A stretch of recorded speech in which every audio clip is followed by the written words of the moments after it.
वर्ग 8वा विषय मराठी कविता क्रमांक 17 अन्नजाल स्वाध्याय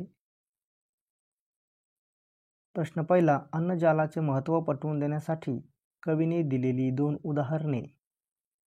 उत्तर माणूस कडीला कडी जोडून साखळी तयार करतो.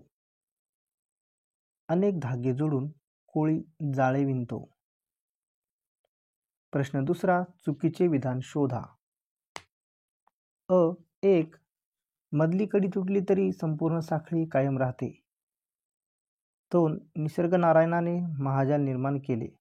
3 कोळी आपले जाळे स्वकष्टाने विणतो. 4 कोणत्याच प्राण्याची माणसाने हत्या करू नये.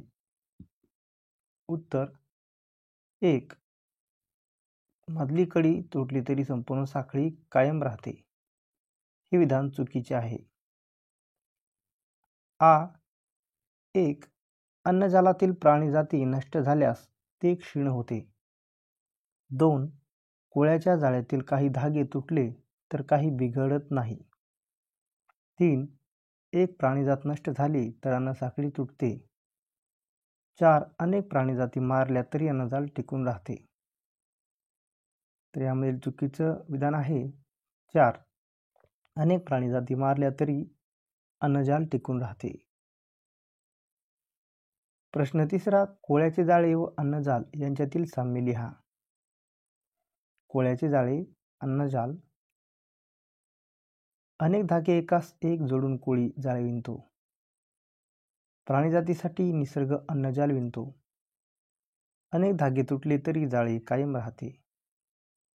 कित्येक प्राणीजाती लोपल्या तरी अन्नजाल टिकून राहते.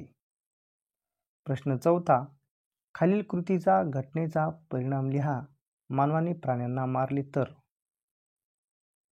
उत्तर मानवाने प्राण्यांना मारले तर अन्नजाल क्षीण होईल आणि काही काळानंतर हळूहळू संपूर्ण अन्नजाल तुटून जाईल.